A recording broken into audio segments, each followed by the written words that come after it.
বলুন তো আগের বাংলাদেশ দলের সঙ্গে এই দলের তফাৎ কি? সবাই বলবেন হামজা চৌধুরী, এই তো।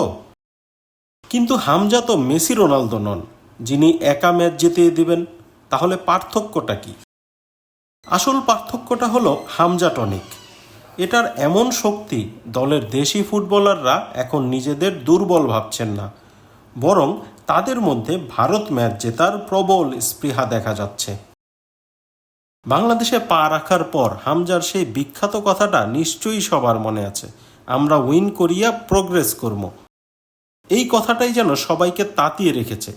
শিলংয়ে ট্রেনিং শেষ করে ফরওয়ার্ড রাকিব হোসেনও বলেছেন হামজা মোটিভেশনের কথা। আসলে হামজা থাকাটা আসলে টিমের প্রতিটা প্লেয়ারের জন্যই অনেক মোটিভেশন কাজ করবে, কারণ তার মতো প্লেয়ার আমাদের দলে আছে, এটা আমাদের অনেক মোটিভেশন। তো আমরা চেষ্টা করবো সে আমাদের ক্যাম্পে প্রথম আসছে, তো তাকে একটা ভালো খেলা উপহার দেওয়ার এবং আমরা সবাই মিলে একটা ম্যাচ জেতার জন্য চেষ্টা করবো।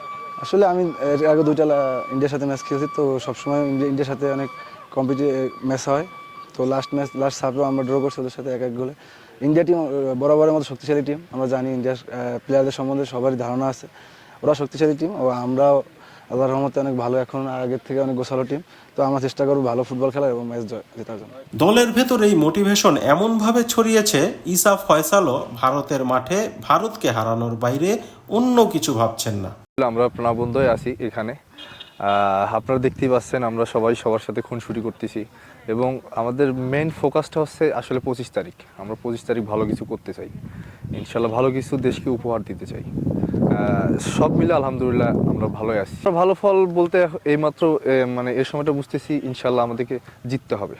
না, আমরা অবভিয়াসলি এখন আসলে ওইদিকে ফোকাস দিতেছি না, কারণ আমাদের মেইন ইন্টেনশনটা হচ্ছে এখন 25 তারিখ আমাদের ভালো করতে হবে। কিন্তু শিলংয়ে কিছু সমস্যায় পড়েছে বাংলাদেশ। স্বাভাবিকভাবেই ভারত সেখানে অসহযোগিতা করবে, এর আগেও তারা এটা করেছিল। যেমন এবার খেলা হবে শিলংয়ের জওহরলাল নেহেরু স্টেডিয়ামের টার্ফ মাঠে। সবসময় ঘাসের মাঠে খেলা বাংলাদেশের জন্য এটা বড় এক সমস্যা।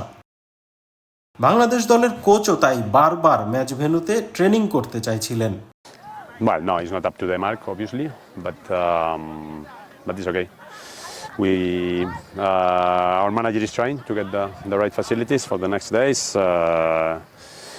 Hopefully we will get it. But anyway, for today's session, which is quite an introduction session or adaptation, it will be fine.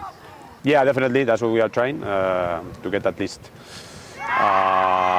1 or 2 more days the main training venue, the main stadium for the training. So let's see.